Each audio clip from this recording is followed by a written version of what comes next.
6, 1944, a date that would be remembered as D-Day.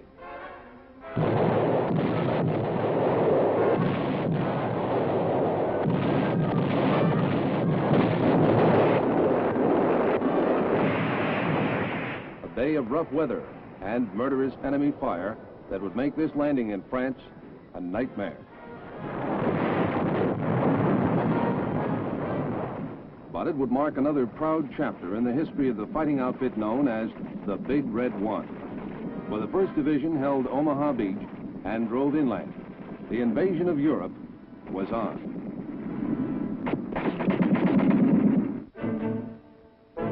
"21 years later, July 1965.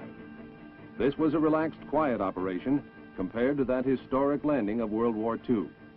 There were officers and men here who had taken part in the D-Day landing in Europe.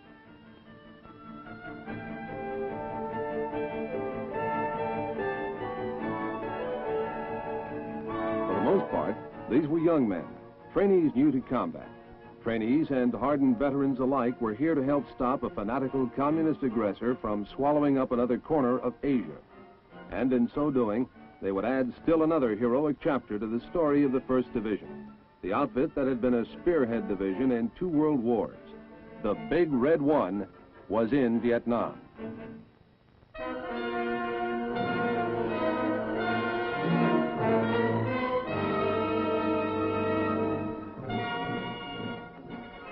Although combat was new to us, I think we all knew what it meant to wear that patch. You just don't train with the 1st Infantry Division and remain an ordinary soldier. There's too much history and tradition, too many battles and victories. It was organized in World War I, when it was the 1st American Division to see combat. But some of its units have battle streamers that go back to the Civil War. Battery D of the 5th Field Artillery, commanded by Alexander Hamilton, fought in the Revolutionary War. It has the longest record of continuous service of any unit in the Army. To all of us in the 1st Infantry Division, its long, proud record was not just a footnote in a history book, it was a living tradition. We knew that we were not only with the 1st, but with the best. Every soldier on that beach was ready to prove it, and we'd soon have plenty of chances to do just that. More men of the 1st were coming ashore at Cam Ranh Bay and Vung Tau. Till by October, there were 10,000 of us. The 1st, 2nd, and 3rd Brigades, plus artillery, armored cavalry, service, and support elements.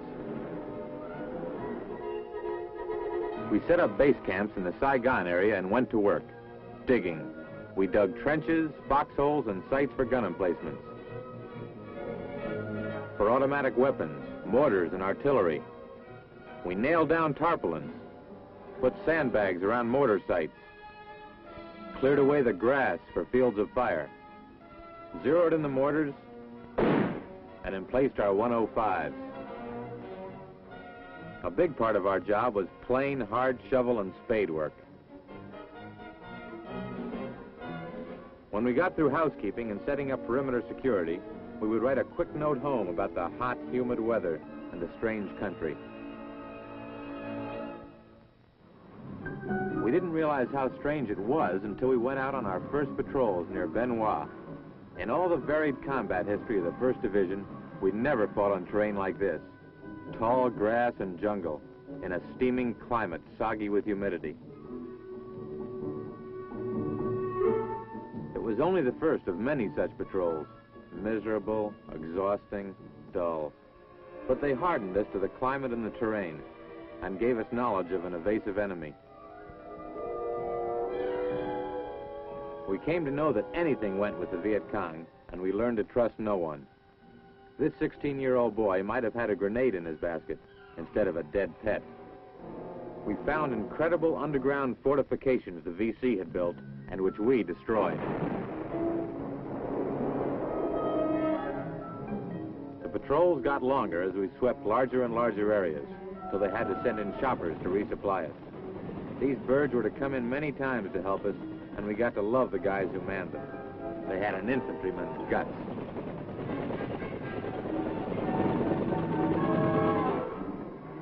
There was still no real contact with the enemy, but we knew that sooner or later we'd tangle with them. The VC knew our battle reputation, and we figured they wanted to test us almost as much as we wanted to test them. The first big action came near a place called, would you believe it, Bao Bang. A hardcore VC reinforced regiment tried to jump us. We didn't sit still and take it. We carried the fight to them.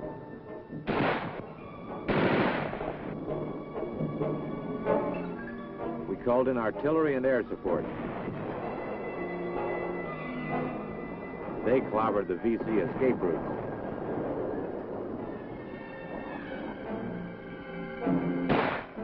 Some of us got hurt, but the VC left almost 200 dead. We were bushed, too tired to show we were happy, but we were. We had proven Charlie wasn't 10 feet tall. He was tough, but not as tough as the men of the 1st Division. We thought things would stay lively after Bao Bang, but they didn't. Soldiering was mostly footwork.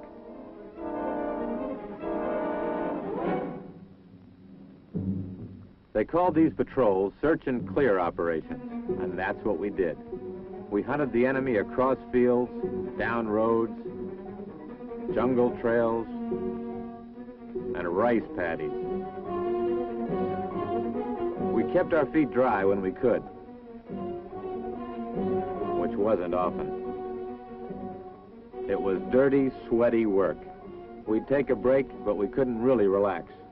We felt the VC were always close, hidden by the jungle, waiting for a chance to jump us, so we had to be on guard all the time.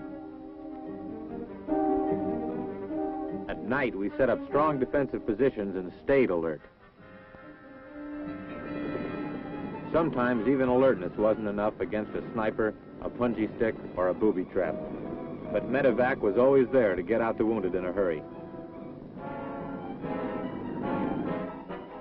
The rest of us kept on searching.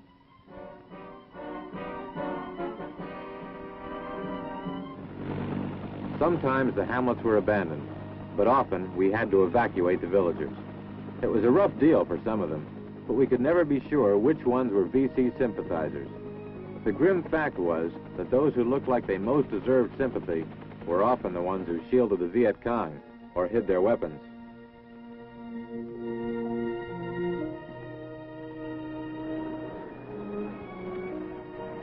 Still, we couldn't help feeling sorry for these people. As soon as we were organized, we sent out civic action teams, like these medics, to see what we could do for them. While the medics held sick call inside the building, the kids were kept busy learning how to count in English. These cute little Vietnamese youngsters could steal your heart away.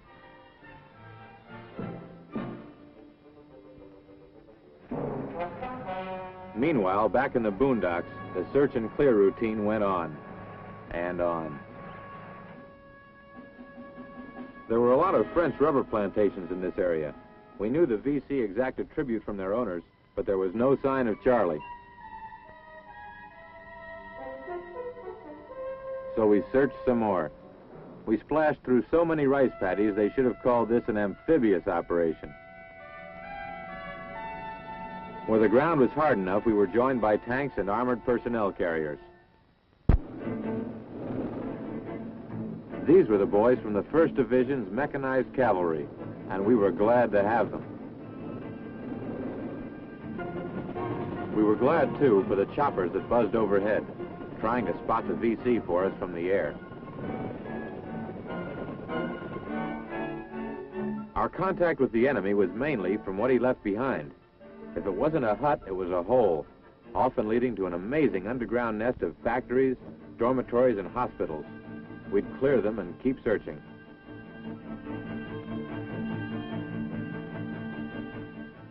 That was the way it was most of the time, pushing our way through the jungle and heavy brush. Taking a break, then going on.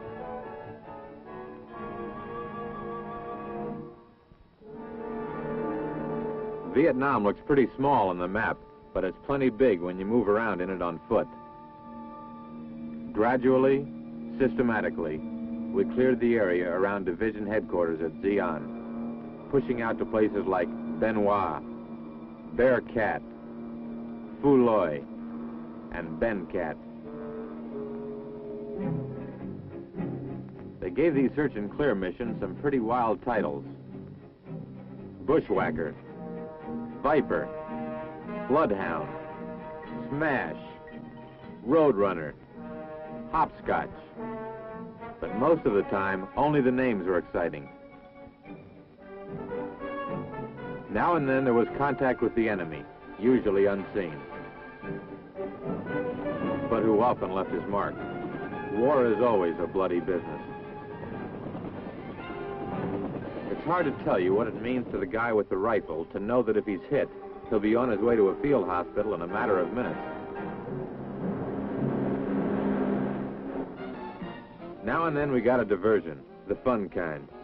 Bob Hope and his troupe presented a Christmas show. Like all of the entertainers who come over here, they were really appreciated. These people have heart and courage, and all of their shows and visits are memorable times for everybody in the division.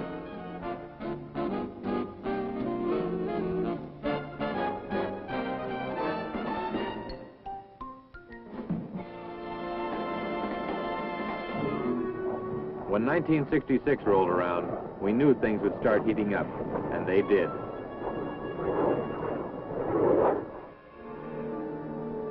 We had a new base camp at Lai Khe, north of Saigon, so we moved out to police the area of Viet Cong, not cigarette butts.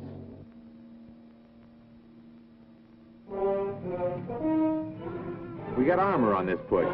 The tank boys must have enjoyed it. It wasn't often they got good open terrain like this. There were APCs, too. We were all throwing a lot of lead, but there was lots more ammo where this came from.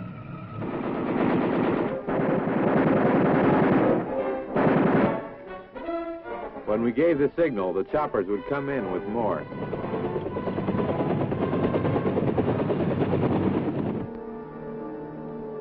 January was a busy month. We struck the VC outside our third base camp at Phuoc Vinh. That was Operation Quick Kick, followed by Crimp, Mallet, and Buckskin. A lot of it was by chopper, hoping to catch the enemy by surprise. Meanwhile, the Air Force was pounding away.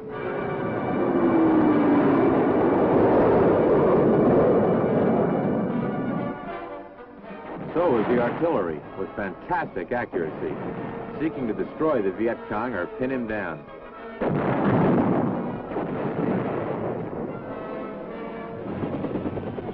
We came in immediately after by Huey, or Chinook. Then we moved out on the trail of the VC, which, as often as not, was underwater. There were plenty of underground bunkers to search. We were polite. We always knocked first, with a grenade. We didn't usually catch any of the little men inside, but we often found some interesting papers, documents, and diaries. Seems that a lot of VC didn't like being away from home. Well, we sympathized with that. Surprise, a red flag.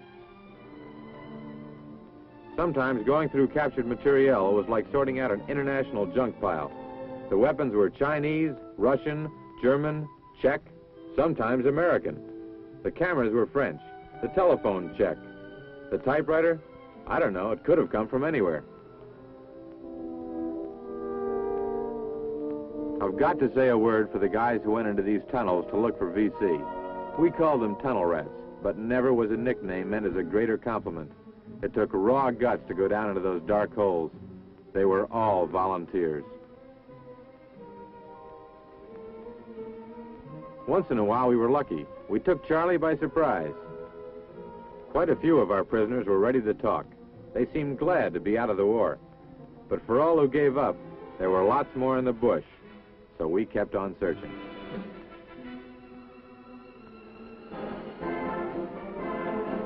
We must have been doing something right. They passed out a lot of medals to the Big Red One. Vice President Humphrey himself made some of the presentations.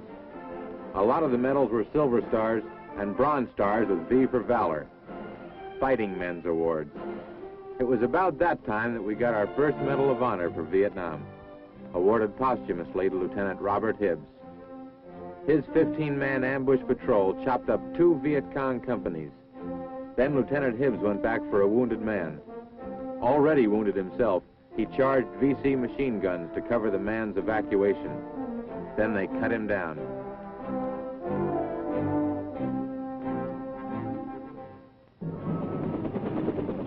After the awards, it was back to the boondocks. One operation after another.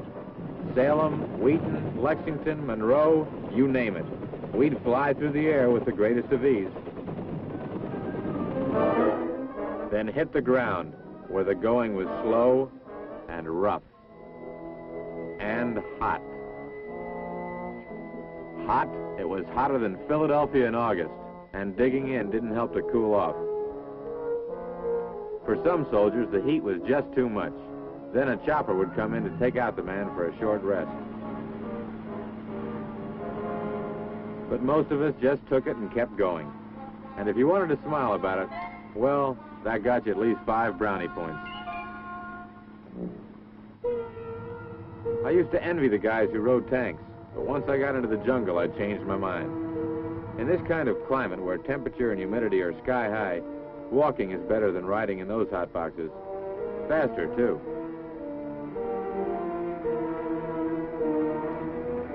They trucked us whenever they could, but then we had to eat dust like this. As I said, walking was better than riding. But even the routine of this hot, sweaty war had a nice surprise now and then. This wasn't a cruise boat, but riding across water made it feel a little cooler. It was a nice illusion while it lasted, which wasn't for long. No matter how often we went into the jungle, it was always a little frightening at first. It wasn't just the unseen enemy. It was the feeling of isolation, the limited mobility, the difficulty of movement that wore at the nerves as much as the muscles. Yet even at the worst, we never felt completely shut off or out of touch. There was always radio on the ground, and either choppers or jets overhead looking out for our interests. Then there were the chaplains. I can't tell you how much we admired these men, regardless of which religion they stood for. They thought enough of us and the message they brought to come right into the hot spots in VC country where we were. Some of them didn't make it back. We could feel the war expanding. Operation Abilene, our next mission, was a division-sized sweep. Its purpose was to sanitize a big chunk of Phuoc Tuy province southeast of Saigon. It was a well-planned operation. There was plenty of armor in support. Artillery around the clock. And jets. We'd make a sweep. If there was no contact, we'd let headquarters know. They'd send in the choppers, and off we'd go to search another area. We cleaned out hundreds of VC fortifications this way. And got us quite a bag of prisoners. We had our reward, too, a pass to Saigon. The sergeant major briefed us on civilian booby traps in town. It was a strange feeling to dress up neat and clean in civvies, and believe me, we made the most of it. All too soon, we were back in the jungle again, on our next mission. They were coming thick and fast, and big, like Operations Birmingham and El Paso. There was a whole series of actions all summer long to clean up Ambush Alley, Highway 13. Our mechanized cavalry played a leading role. We lured the Viet Cong into attacking us, and then struck back. It was a long, hot summer, all right, but it was the enemy who sweated the most. We completely disrupted his plans for a monsoon offensive. was also plenty of action away from the many battlefields on which the 1st was fighting. We were feeding a lot of villagers and their kids, plus building schools and hospitals for them.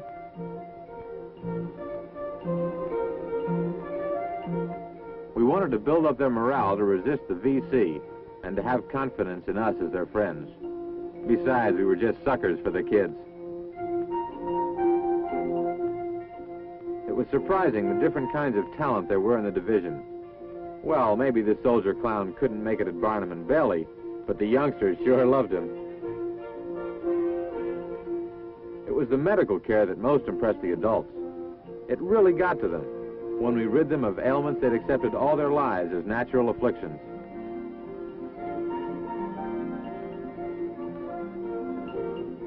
They were hardly less impressed when our veterinary teams treated their animals.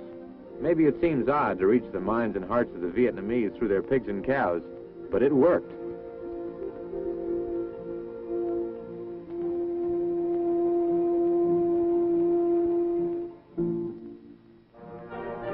Our pride in the division got another boost when its Sergeant Major, Bill Wooldridge, was picked to become the first Sergeant Major of the Army. It seemed only natural to us that the job should go to a man from the 1st Division.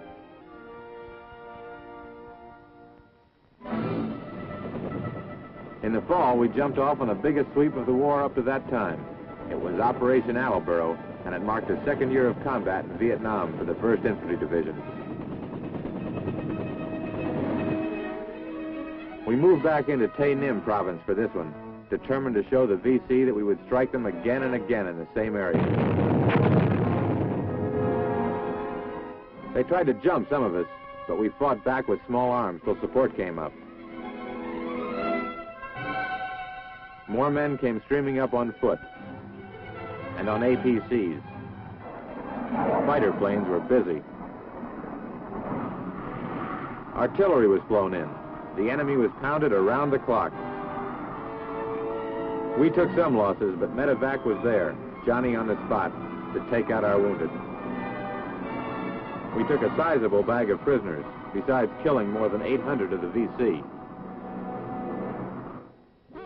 Around Christmas time, combat operations slowed down.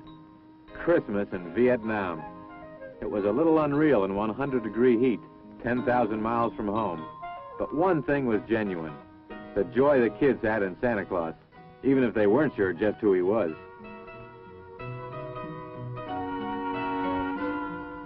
We laid it on with a band.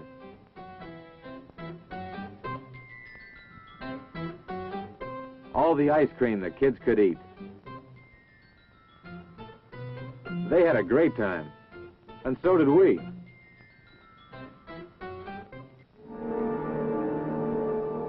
'67 opened up with the biggest campaign of the war, Operation Cedar Falls in the Iron Triangle.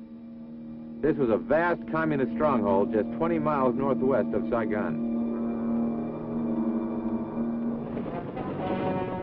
The VC in the Triangle had always been a threat to Saigon. Now we were going to crush that threat. Cedar Falls was a multi-division affair, with 28 battalions committed. The entire triangle was surrounded to cut off escaping VC. Simultaneously, the main attack force struck deep inside the enemy stronghold. Much of the area is hostile jungle, so thick in places that the choppers couldn't land, and the men had to descend by trooper ladders.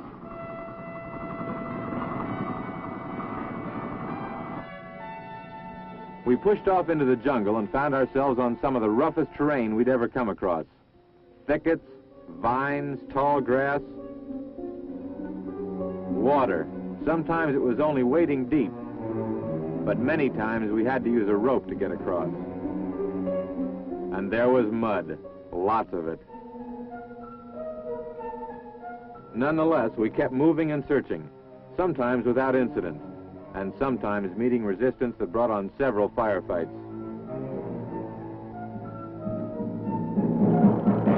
To destroy the triangle as a Viet Cong sanctuary, we bulldozed broad stretches of jungle. Villagers were evacuated en masse. It would be a long time before the Viet Cong would find the Iron Triangle hospitable again.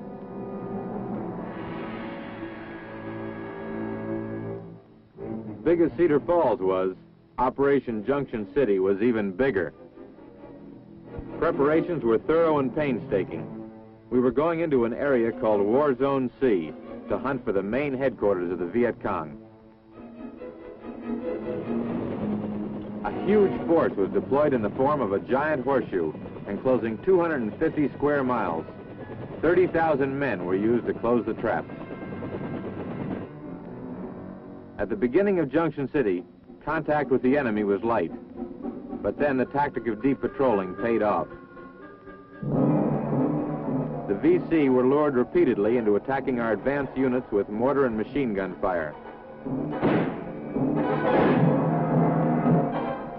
Many small patrols held out against tremendous odds, while the enemy was pulverized by artillery.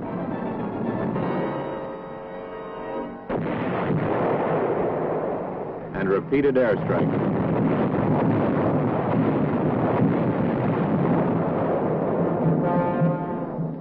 Many units and individuals distinguished themselves by their coolness and professional behavior under attack. Yet most of these soldiers had never been in battle before.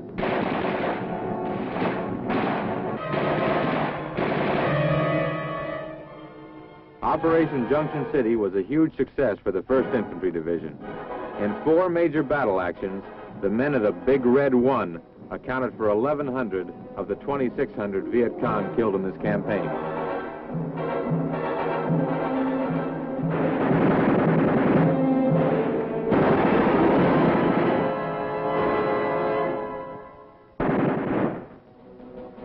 The grind of war in Vietnam goes on for the 1st Division. Most of the men in this story have gone home, rotated out of combat. Those who have replaced them carry on with the same will to win, the same calm certainty of victory that marks every soldier of the 1st Infantry Division. Proud of an incomparable battle history, never shadowed by defeat, the man who wears the Big Red One knows he will live up to the division motto. No mission too difficult, no sacrifice too great. Duty first.